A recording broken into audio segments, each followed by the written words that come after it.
All right, Eric, are you interviewing my lot today, or how is the rest of the? I'll be happy. I will be happy to introduce him. Okay. All right. Well, thank you all for being along today. And I'm sorry I'm driving at this point. My work with the kids lasted a little bit longer than I expected, so I'm on the road.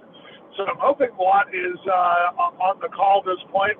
I'd like to introduce Pastor Mwat Asedeh. I hope I got that right. I think I'm missing a name or two in there, Mwat. But I'd like to welcome him. I've gotten to know Mwat over the last couple of months as he was our supply pastor at our church in Stewardstown. And then I've had the great pleasure of having him as our permanent minister for the last couple of weeks.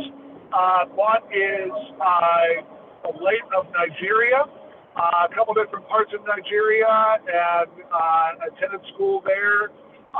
Got his degree in divinity in Nigeria, and then emigrated to the United States after doing some missionary work in both Nigeria and Gambia, and has had a really neat story, and it is a very big fan of YouTube, as I've come to learn. And if you go look at Mr. Mwati on YouTube, you can see a little bit of the lighter side of him. But honestly, he's been a great pastor, and I've gotten to know a lot more about the word from him, and I'm glad to introduce him to you all today.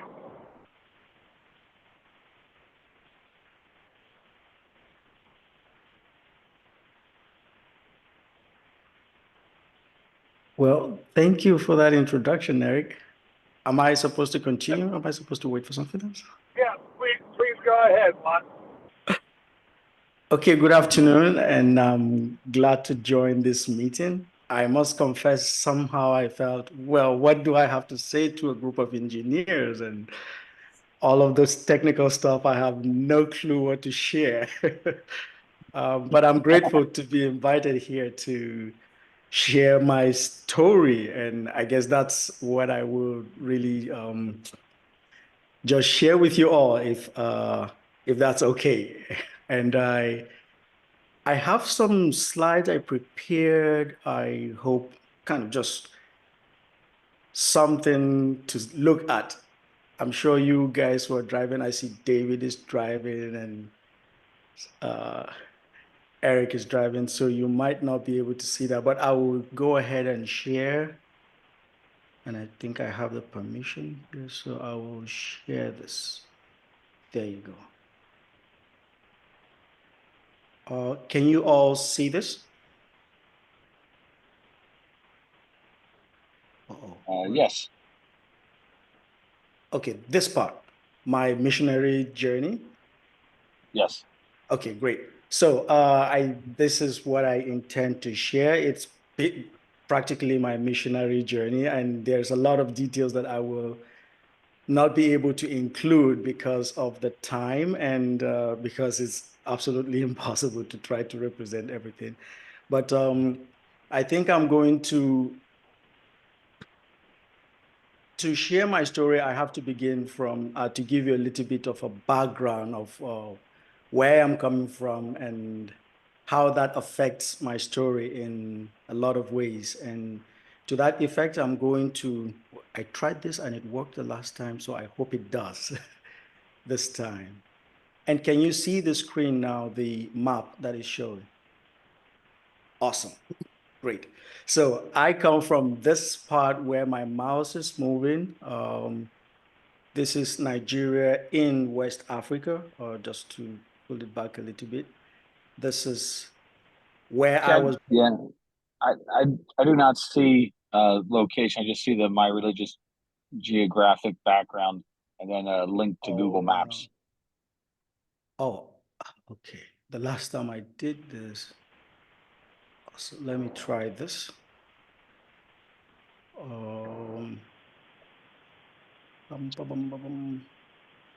So the link is supposed to take me here. This one. There we go. Now I see it. Okay. Okay, so this is where I was born and raised. And if you pull back a little bit, the white region you can see, or the gray or whatever color this is, represents the invasion, let me use that word, of the desert. This is all the desert, and whatever is green to the bottom is kind of the savanna region, or whatever other nature, other form of, how do I describe it? Vegetation in the country. So Nigeria, as you can see here, is right here. The northern part is mostly desert and dry. The middle part is Sahel, and the lower part and the shore, Lagos, and down here are all mangrove forests and other type of more trees down here, more rain and humidity, just like you would have in Florida and other parts of the state, the southern part having more of that. So especially Lagos in particular. This used to be the capital city of Nigeria, and then it got moved to Abuja, which is one of the fastest growing cities, they say, in Africa. So I was born somewhere around this place where my mouth is, close to Lagos, around here, and then moved to the northern part with my parents, then moved to the west, southwest, and then came back to this particular place, JOS, which is my place of birth, not place of birth, my state of origin, rather. I'm sharing this to say also that this northern part, which is more gray or yellowish, is mostly or predominantly Muslim. And so wherever there is this is mostly where there's the Islamic influence, northern part, and kind of from this way downward is mostly Christian. It's almost like a 50-50 type of situation, but it's just, you can't really say. It depends on who you ask what the statistics are in Nigeria as far as Christianity is concerned. So I will stop. Maybe I should just do this before I move to the next one to give a bit of a context. So I moved from there, having begun my work here, then I was transferred to the Gambia, which is over at the extreme end here. This is where we served for about 1.5 years, and I will get to that. I just thought to show it on the map. So I'm going to stop this and then share where I was before. Great. Now,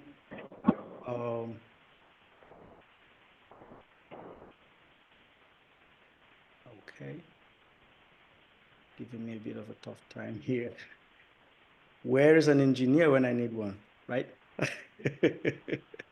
Okay, so my denomination, which is, I will explain there, was planted by the Sudan Interior Mission in the late 1800s, which was, it was Sudan Interior Missions. Now it's changed to Serving in Missions. So there's a group of a Presbyterian, a Methodist, and a Salvation Army member came and planted the churches in Nigeria with different doctrines, different ideas. They just planted churches. That was their goal. And when, during the independent moves in the 1960s, they thought it's good to hand over the church back to the natives so that they can govern themselves. And then the Evangelical Missionary Society was born out of that to help continue with missionary activities. And then when that happened, they now plant all the churches the EMS planted became known as the Evangelical Church Winning All. It used to be Evangelical Church of West Africa. Then it got changed to Evangelical Church Winning All. So it's a very indigenous church that has a lot of, from the term evangelical, I know it has a lot of meaning here, but it's basically a preaching church. That's what it is. And the hope is that it's going to win everyone. So this sets the background as to where I'm coming from or where I am. And then I went to the seminary in 2010, graduated 2014 with a degree in missions and evangelism. And it kind of points to exactly where I was going to work.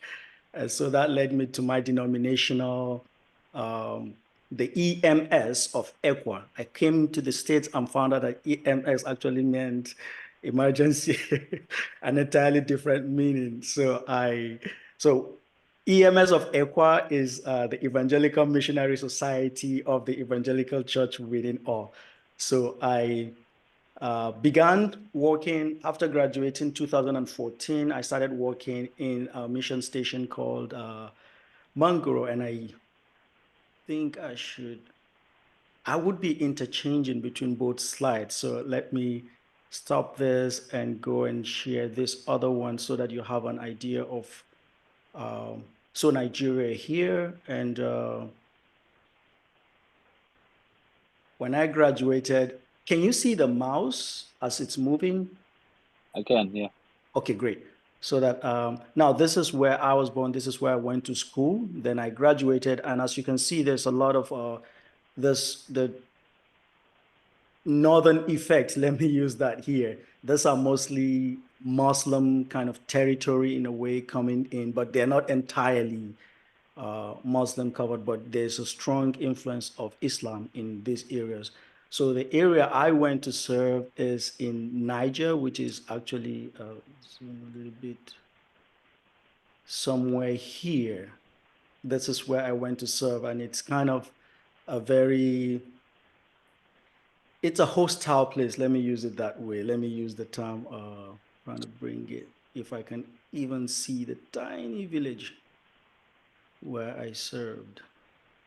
It's too tiny to appear on the map. I might have to zoom in like 100 times. But it's in the northern part. It's not a very friendly place. And so I was sent there. And it's not like my mission organization does not discuss with you about how you feel called. It's mostly you are available, and wherever there is a need, you get sent there. So I was sent to this region of Niger State where the mission station was a very challenging one, to put it mildly. Part of the story is, the summary is, ended up getting robbed at gunpoint on 2 different occasions. I missed several narrowly, and one also I escaped the other one. Had to run away from home a couple of times because there were gunshots going on in the little village, and all of these activities were going on before I came, and there was a contemplation of closing down the church. So I arrived into this place trying to see how I could be of use.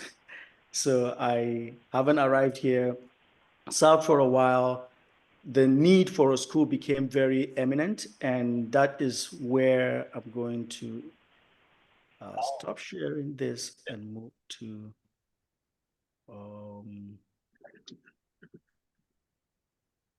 to this one. Great. So because of the need there, the lady wanted me to just teach her children how to just spend time with them after they are back from school, which is very far from them. And the school ended up being closed, and it was not any functional anymore. So I started that, and they were improving, starting to learn the alphabets, I mean, from the scratch. And after a few, the second day, their friends wanted to come. So I had 6 kids. And after a week, the kids became 12. And we were all meeting in my one room, living room. And after that, the kids just started to grow. Everybody wanted to come to pastor school. That was what they called it.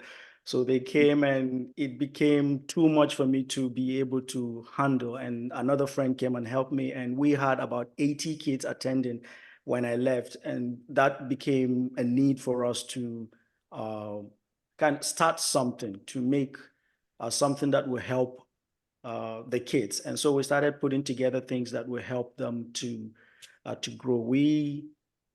I always feel proud about this, but then the community continued, the security issue continued to grow, and the school had to close down because of the security challenge. But I was just informed a few months ago that they're returning, trying to build the community back.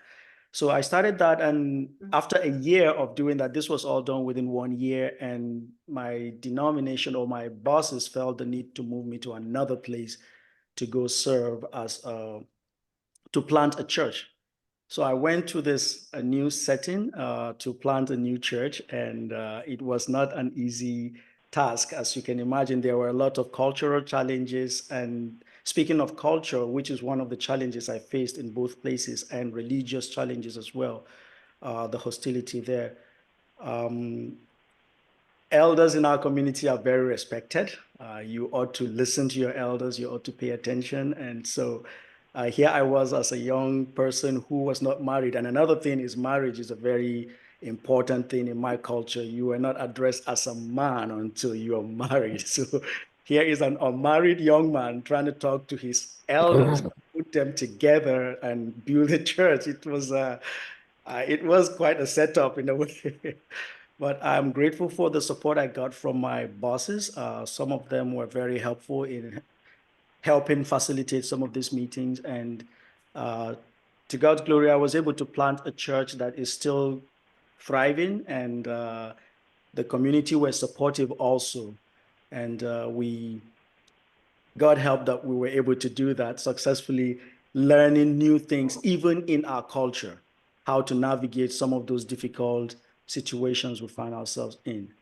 And this led me to, having stayed there for 2 years, I got married to my wife while I was still in that church. And then my denomination said, hey, you know what? We have another assignment for you. We're hauling you all the way to the Gambia. And the Gambia is like 5 hours flight, and it's a new culture entirely. It's different. We didn't know exactly what to expect when we arrived at the Gambia, but it was an interesting journey to have embarked on. And I keep showing the map so that it's clear that although it's all in Africa, it's as different as you can expect it to be. It's entirely a different culture. It boasts of being 95 or 98% Muslim. And but then the kind of Islam we encountered there was not as hostile as the one we grew up with.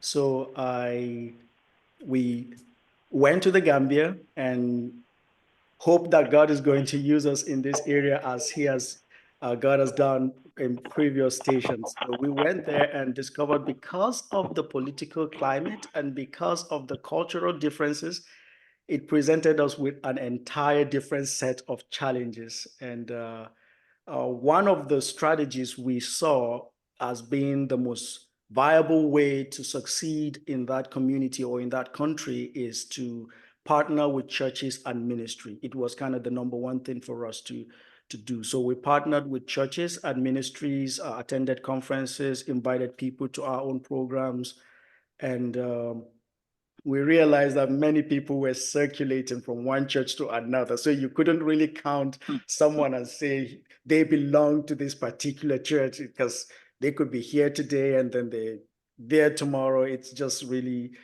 it all depends on who comes and when they come or what they want to do. So we thought partnering would be the best way, and counting people will not necessarily be a yardstick for us to measure success in our ministry. So there has been a lot of things that went down, which I wouldn't want to touch on, but there were a lot of things, foundations that were set that weren't very helpful, that almost promoted this kind of mindset that people only came for what was available when it comes to material things and other factors like that. So it wasn't really helpful, but partnering with other churches and other ministries helped a lot. Yes, I see a hand raised. Yeah, this is David. So I have some friends in some other areas. I think one thing that you just said there is something that I'd like to ask you about. You said people kind of came for what they could get materially out of it. And that's something that I've heard in different regions in Southeast Asia as well, is that the Christians are the people that can give us stuff materially. Is that kind of something that you felt when you were trying to share God's love with people in Gambia as well? Yeah, absolutely. Absolutely. I can say this without the fear of being contradicted or taking my words back. It was absolutely the case, in that if you are not asked directly, many people would come straight forward and tell you, what are we going to get? You know, there are cases where you had to like, hey, what? I don't understand what you mean, because they're used to it, having things being handed out. And that is, that's part of one thing that I got challenged about my understanding of mission. There's this view of giving out things, going to people who are unreached. We use that term, unreached. You know, that's kind of the way the ministry is. That's how preaching is supposed to be. That is when you're doing mission. And many of them have just adopted to it. So they're just waiting for you to wear the clothes, wear the shoes, where's the money? You have to even pay some people to come to church because they feel entitled to it. So yeah, that was exactly what we faced serving in the Gambia. There's this expectation, high expectation of you just have to give them something for them to show up. It's like they're showing up for you, not for their own sake. Yeah. Yeah. The growing up in a lot different culture, you know, when I was growing up, it's like if you really loved God, you'll be a missionary. If you kind of love God, you'd be a minister. And if you were a little bit scared, then just put money in the church plate on the weekends. And when we did short-term missions since growing up, and you'd always try to raise money from the people in the church to do a short-term mission. It's always, I want to be useful for God. I want to do something for God is kind of the thought that was in your mind, although not that we can really ever do anything for God. But one thing that I was challenged with is the last thing you'd ever tell people when you're trying to raise money is, I'm going on an adventure with God. And for me at this point in my life, the idea of mission, ministry, and adventure, I think probably the most humble way of looking at being able to do anything with God is that I'm just on an adventure with God. And that sounds a little bit like what you're saying here. It's kind of this adventure that you've been on. It absolutely is. It's been for me, because my understanding of mission began to change even while at home. And but that's part of my excitement when Eric shared about group of engineers. I'm like, wow, that would be strange for someone who grew up from my context, because if you are a missionary, you're supposed to be out there in some bush somewhere preaching. You're not supposed to be an engineer or a doctor or anything. Even if you were a doctor, you have to be somewhere kind of giving arms or helping out.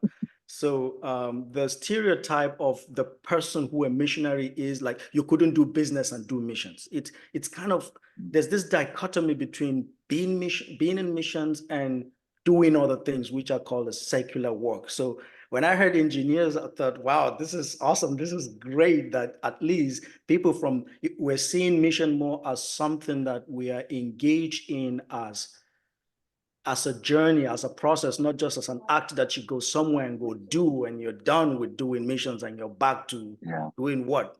Being not missions, Yeah. you know,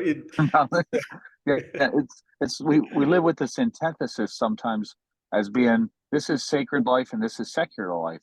And we're like, hey, this has to be our sacred part of our life and this has to be our secular part of our life. Whereas I don't think that was ever an example we were given in the character of Christ. You're absolutely right. Any other question? Please feel free to ask any question. I didn't say that earlier, but even though I plan to allow room later on after the talk for further questions. So anyone who has any question, please go ahead. Thank you very much, David, for that. And so because of those challenges, we had to actually partner with churches. And the second thing we did was volunteer our time to work in schools, just wherever there was need, you know, just put ourselves out there to be able to offer whatever kind of support we could. So my wife and I were in two different schools, where I was in a different school founded by a group of Presbyterians from Scotland, and they were trying to teach. It's a Muslim community, but because of that, that's the plan for school where it started. There's this expectation that you have to do something, you have to give something for the people in the country to respond to you in a way. That's if you want the response to be. There are those who have responded sincerely, but they're really few. So that was where our plan for school, starting a school, kind of started to become stalled, because we didn't want to start a school because we want to follow the trend that was being followed. But gradually we started thinking about what can we do in a way that would effectively minister to people. And when you're dealing with an established institution like mine, it's not something that you would want to champion on your own. There's a lot of bureaucracy. There's a lot of things you have to go through for anything to even pass. So we did succeed in starting in one community. It took off. There was a lot of challenges in that, but then in our own region, it's a very tiny country. On a bike, you could go through it in a day, like you're done with the entire country. That's how tiny the country is. And you could literally go from border to border. It's surrounded by Senegal from every corner, and then the Atlantic Ocean at the end. That's all. So the entire country is buried in Senegal. So it's a very tiny country that you could preach, hold a crusade and be done. But accepting is kind of the challenge we had with folks from that. So while we were there, the need and the desire, we felt the urge to study more because the ministry is increasing, and we felt, that's my wife and I, we felt, if we're called to a global ministry, we would need some kind of training, and that kind of training we might not be able to get from okay, I'm sorry, I see a chat there. Oh, okay. I think Josh just Yeah, had to leave for something else. All right.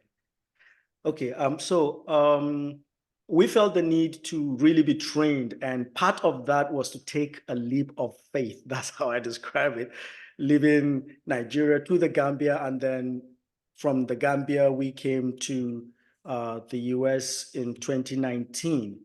And the move from that was, for us, it was a leap of faith in many ways. And that was, what I mean by that is, being born and raised in an evangelical setting, which was very conservative and very had its own plus and minuses. I moved to a seminary, which is Lancaster Theological Seminary, in 2019, and began a Master of Divinity in Lancaster Theological Seminary.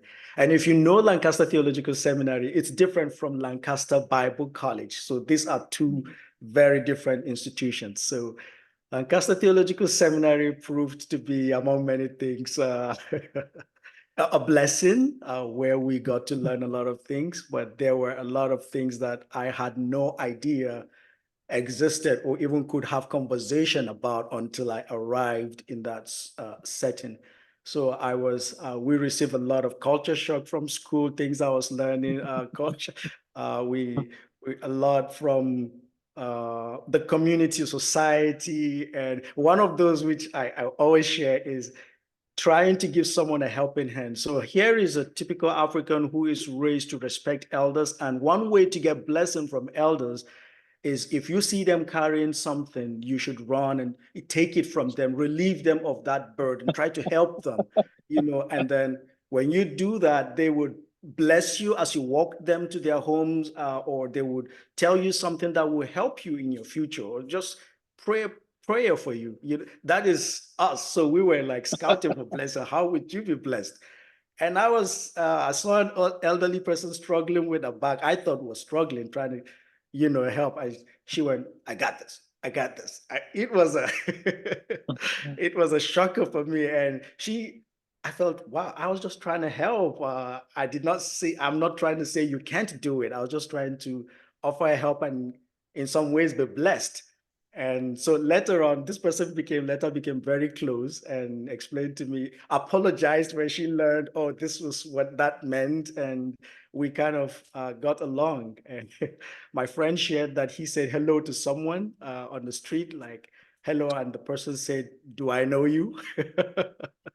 So we have a lot of stories about all of these things. But we came to LTS and learned a lot of things. One of the biggest blessings for me of moving to the US and having learned and lived here so far is the challenge LTS presented to what I had held onto.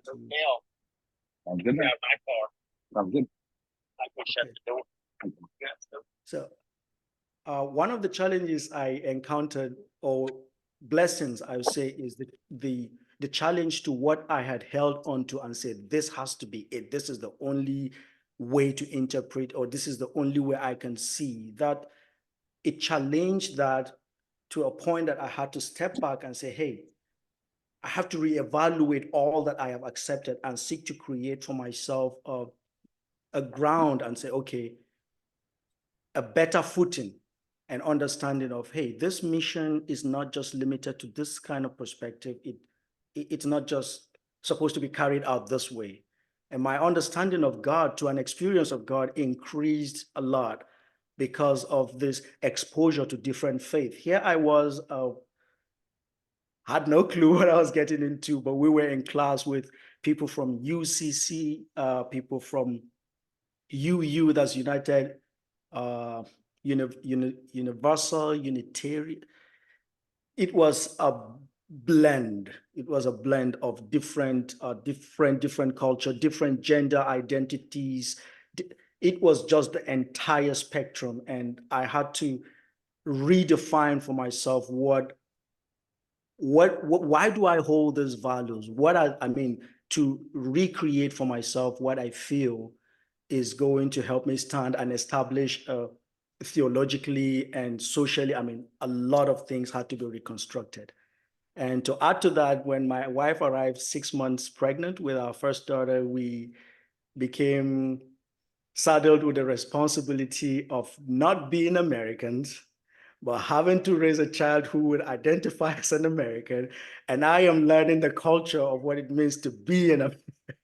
So it presented a different mission field for us entirely. And now we have 3 of those to deal with. So we are, the mission for us has kind of evolved and has opened us up to understanding that it's not just, we do not have to pay for a mission trip somewhere to be missionaries. We have our mission, we have our field right there to begin with, and gradually as it grows. So there has been a lot of growth and progress in what it means to be mission and to be a missionary. And that is why I do not seek to undermine what God has used us to do back then in the Gambia and in Nigeria. But I feel the measurement of success for mission is, if you take it to be numeric or locational, I think we'll be missing the point. We would actually be calling Jesus a failure himself. And why do I dare say that? Because how many people did Jesus save? I mean, believed in Jesus while he was on earth? We're like, how many? His ministry was, he would call him a loser. Like, of all your ministry, this is all you have to prove for if we're going to go by numbers. And location-wise, your ministry is only in this particular village, dude. It's not even a city. It's a bunch of Galileans. So there wasn't really much of an, if we're limiting success in missions to just geography and numbers, I think we're missing out a big deal on what really mission is. So that is something that I'm learning, I'm seeking to trying to appropriate in my growth and in my adventure. Just like you said, David, it's really an adventure. It's a daily thing for me. So if you let me keep going, I will not stop talking. So I think at this point, I'll open it up for questions or observations. Well,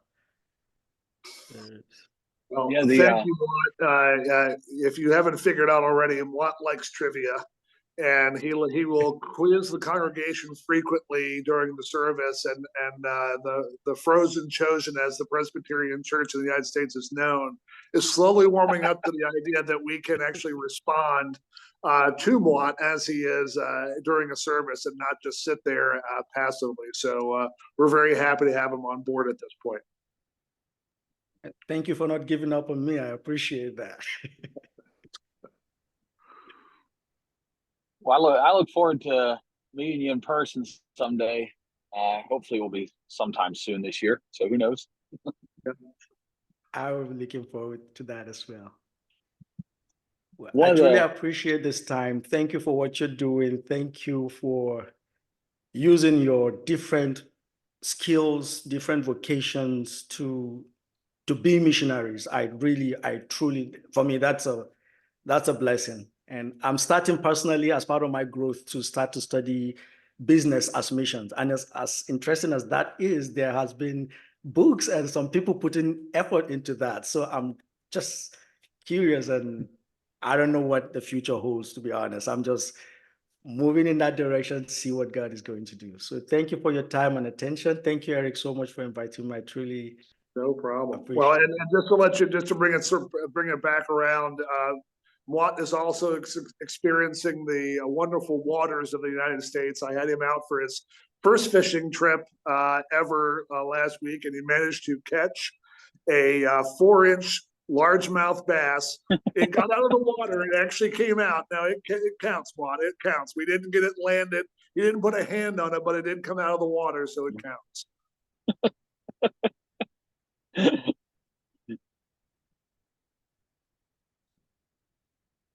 Nice. Well, thank you very much, Mwat. I think Josh is off the line right now, so if it's all right, I'm going to close this in a word of thanks, and then let everybody go for the week. And I appreciate everybody's time. So, Thank you, I'm not- Mwat. Thank you. Dear God, thanks for letting everybody be able to join us today. We're amazed that you let us tag along and be able to see the messiness of rivers, be able to see the wonderment and awe of nature. Help us to have a desire to want to have people be connected to other people and be connected through natures and just be amazed. We're thankful that you allow us to be connected to others. We're thankful that you allow us to be connected to rivers. Amen. Amen. All right. See you in a couple of minutes, Mwat. All right. See you guys. Have a good day. See you, Dave.